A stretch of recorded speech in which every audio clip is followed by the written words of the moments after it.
you talk about grand strategy and how it's basically always been this space for like militarist projects or realist projects.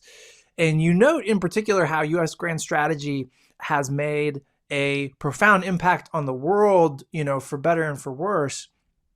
But you also say that the world of American hegemony is it's either cresting or it's over or it's on its way out. And so can you talk a little bit about what you see as bringing about US relative decline, like what's making that happen? Short answer, of course, is the rise of China and Yeah. the rest. Yeah, China's just such a big thing. It's the biggest thing in, well, maybe everybody's lifetime, but so maybe ever. But it's just a really big thing in the recent history. And because, we have to remember for whatever it is, 60, 70 years, America did have a fairly hegemonic position. There was the Soviet Union, of course, and the Cold War and all the rest of it.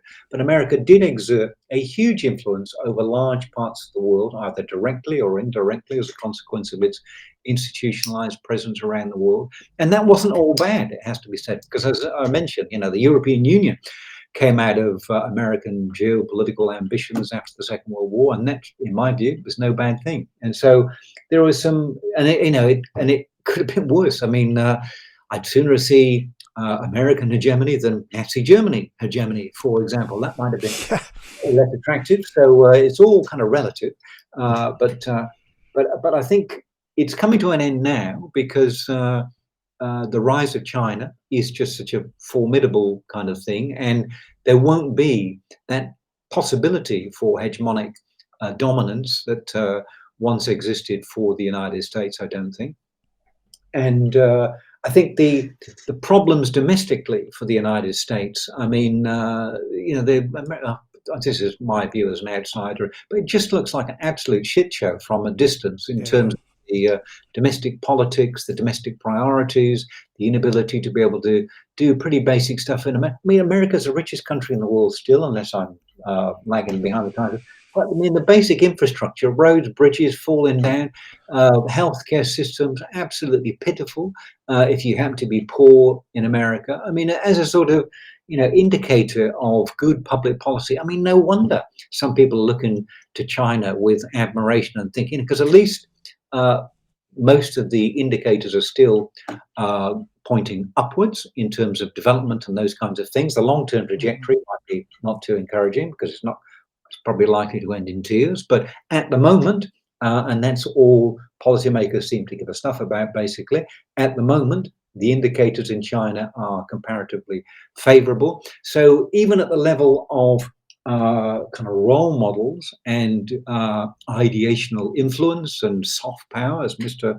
Nye would say, China's looking surprisingly good. I mean, don't get me wrong, this is not a carte blanche endorsement of everything that China's done, because plainly, some of the things that China does domestically in Xinjiang and Tibet and other places are pretty awful. Pretty And fucking bad, yeah. some of the things it would like to do to Hong Kong and Taiwan are pretty awful as well. So Yeah. it's not an ideal role model for running the world either. But in terms of the way that we've been used to thinking about the world and the dominance of American ideas, power, influence, I think that is definitely coming to an end. What will replace it? Whether it's going to, be the Thucydides trap and it'll all end in guns and bombs and whatever. One would think that wouldn't be the case. That rational voices will be heard and that policymakers will recognize that risking World War III over something like that is probably not a good idea. But who knows? I mean, we'd have said exactly the same thing about Western Europe, or Eastern Europe, I should say, up until a few weeks ago, then when Mr. Putin decided to invade. We would have thought that was a non-starter and completely bonkers and futile and pointless, all of which it is, of course, but he did it anyway. It So happens anyway. I can't believe. um, Yeah. if I mean, okay, so the U.S. is in decline. A lot of that has to do with China or the conditions that we made that gave rise to China. But if the U.S. were to adopt, so there's conversations happening in the U.S. about altering the scope or the range or the type of American grand strategy. So a blueprint for operating in the world, like a break or departure from how we've done it in the past. And so if the US were to adopt a different mode of interacting with the world that was not so realist inflected, do you think that that the United States has enough, I don't know, clout or whatever on the world stage to have that be transformative in a good way? Like, can U.S. grand strategy be an answer if it changes to your pessimism? Maybe. I mean, hope springs eternal, and they are in a position to do things that countries like Australia and New Zealand, I dare want to say, Yeah, can't do because they're just, power counts for something. Material power is important. Having a big economy is important. Having lots of guns and bombs is important because other people will take you seriously in ways that they might not otherwise. So all of those kind of traditional kind of measures of power and influence are probably still important, unfortunately.